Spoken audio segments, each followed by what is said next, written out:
Hi, everyone. Thank you so much for taking the time out of your day to be here.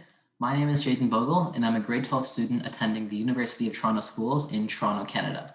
Some of my extracurriculars include track and field, cross country, drumming for my school stage band, and participating in DECA competitions, as well as engaging in social entrepreneurship and conducting research. In the future, I am keen to explore fields like biology, engineering, and research to help solve some very large global health issues in the future. So today, I'll be presenting to you all my research project, which aimed to compare various phage host range determination techniques. So to get started, antibiotics have revolutionized healthcare. Before their discovery, bacterial infections caused the majority of deaths worldwide. But as these novel drugs became more prevalent in healthcare settings, this leading cause of death shifted from bacterial infections to non-transmissible diseases, and the average life expectancy increased from 48 to 78.7 years of age. In the present day, however, we are facing a very pressing issue, and it's that there is growing concern over the rise in the number of bacteria that are becoming resistant to antibiotic treatment.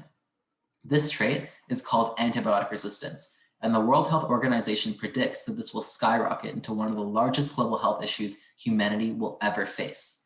In a report by the United Nations Interagency Coordination Group, or IACG for short, it is stated that mainly antibiotic resistance, coupled with broader resistance from some other microbes, will cause 10 million deaths per year and over $100 trillion in economic losses by the year 2050. So this is a very, very challenging situation, but we do have a shining ray of hope, which is phage therapy. This is a treatment method that uses tiny, naturally occurring viruses called phages, which can infect and kill bacterial cells, even the ones with antibiotic resistance. The main way this treatment works is very similar to a typical viral infection cycle, in that the phages bind to and insert their genome into a host bacterial cell. This genome then hijacks the bacteria's metabolism to create copies of the phage called phage progeny. These progeny then release an enzyme called lysine, which literally causes the bacteria to explode, as shown on the image on the screen. The progeny are then released into the environment and then can further infect the rest of the bacterial colony. So while phage therapy has such high potential, there are some important considerations to take before using it. Phages and bacteria have existed together for billions of years, evolving against each other in order to survive. The phages have continued to develop more and more sophisticated ways to infect bacteria, and in turn, the bacteria have developed more and more sophisticated ways to resist phage infection. The result? We now have an incredible diversity of phage species on Earth, each of them having their own specific range of bacteria they infect, and their own complex, highly unique infection mechanisms to destroy these specific target bacterial colonies. So when using phages for phage therapy, we need to make sure that we are selecting the right phage with the correct specific infection mechanisms that is safe for the patient. Other phages may infect the bacterial colony, infecting the patient in such a way that causes harm. For example, using an unsuitable phage might make the bacterial colony more aggressive, confer toxin genes to them, or infect other bacterial species that are actually healthy for the patient. So researchers must test the phages that they want to use in therapy before actually administering them to determine what these important infection characteristics are. And this process is called phage characterization. But it is now that we are introduced to the main caveat in phage therapy, and it's that there's no one way phage characterization is done. There are tens of different methods to characterize the same phage against the same bacteria, and this isn't good. The lack of a streamlined single process for phage characterization means that phage therapy cannot pass clinical trials, which creates a lack of certainty as to whether phage therapy is actually viable and prevents it from being invested in and scaled up appropriately to meet the growing challenges of antibiotic resistance. Host range determination, a process which determines the specific bacterial species a phage can infect, is a key process in phage characterization, but is also one of the main culprits that prevents phage characterization from being a streamlined process. It adds variety to it. For example, we can take the phage T4 shown on the screen.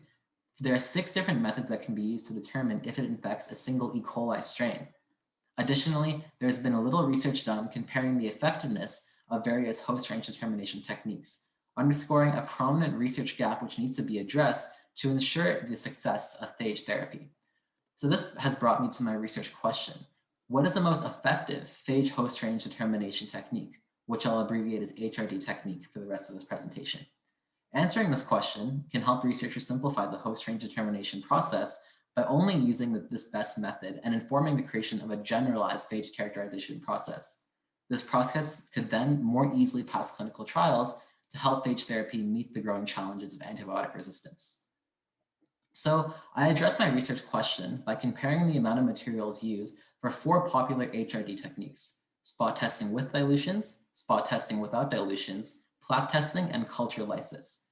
My goal was to find the technique that used the least amount of materials, since this would be best suited to scaling up phage therapy efficiently and commercializing it. To do this, I employed the use of a quantitative meta-analysis of HRD data found in phage characterization research papers. First, to collect my data, I found suitable research articles by searching for the keywords phage and characterization in Google Scholar and the University of Toronto article search database. I found 22 articles and included articles that were published only after the year 2000. I then grouped each study by their employed HRD technique and recorded how much agar, phage filtrate, and bacterial culture each technique used in data tables. Using GraphPad Prism 9 and Google Sheets, I analyzed and compared this data, determining the average amount of each material used for each technique, and conducted a non-parametric ANOVA called the Kruskal-Wallis test with a critical value of p equals 0.05 to locate any statistically significant differences between these averages. So now getting to my results. First, I compared the total material usage between each HRD technique, and the results of this analysis are shown on the screen. In general, each method used between 7.5 and 10 milliliters of materials on average, with spot testing without dilutions using the least. However, the ANOVA test revealed no statistically significant difference between these averages, implying that each group is equally effective in HRD. Next, I looked more specifically at phage filtrate among each HRD method, shown on the graph above. Once again, spot testing without dilutions used the least amount of material, but this time, notably, ANOVA testing revealed that spot testing without dilutions used significantly less resources than plaque testing, with a p-value of 0.04. This is below the 0.05 threshold. So this indicates that spot testing without dilutions may be a preferred method over plaque testing, since it uses less materials and processes that test a large number of phages. The final comparison I made was between the bacterial culture usage between each HRD technique. Culture lysis used close to 5 milliliters more culture than every other method, but once again, ANOVA testing revealed no statistically significant difference between these averages, with a p-value of 0.29. Once again, this suggests that each method is equally effective and equally resource consumptive, this time when it comes to larger bacterial loads. So to recap, the purpose of this research project was to determine if certain techniques were more resource efficient than others when it came to determining the host range of a phage. When looking at overall material usage, there was no statistically significant difference between any technique, implying that they are all equally resource consumptive. But when comparing specific subcategories of materials, like phage filtrate, spot testing without dilutions outperformed other techniques for resource efficiency, like plaque testing. This means that spot testing assays, because they are more resource efficient, should be used as a preferred method for phage host range determination, as well as investigated further, so that it brings phage therapy one step closer to passing clinical trials. Additionally, these results show that spot testing without dilutions is a preferred HRD technique for scaling up phage therapy into mainstream medicine. The results of the study also open up multiple avenues for future research.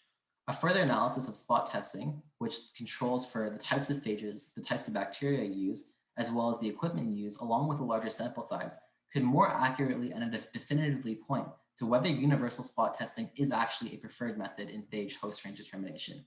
Additionally, a comparison of other factors, for example, time, cost, and human resources, can paint a larger picture as to the true effectiveness of each HRD technique. And finally, HRD is just one part of phage characterization. While important, but an investigation into other aspects of characterization is paramount to moving this therapy past clinical trials.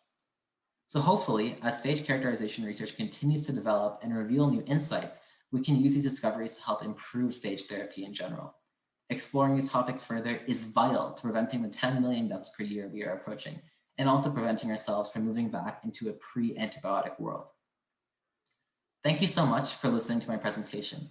I would like to thank Mr. Alan Kagulis and Dr. Marian Andrew from the University of Toronto Schools for all their help in the research process. I would also like to thank the GHLC 2021 team for providing me with a platform to present my research, and as well as you, the audience, for listening to my presentation. If you have any questions or comments, please feel free to reach out to the email shown on the screen. Here are my references, and thank you once again.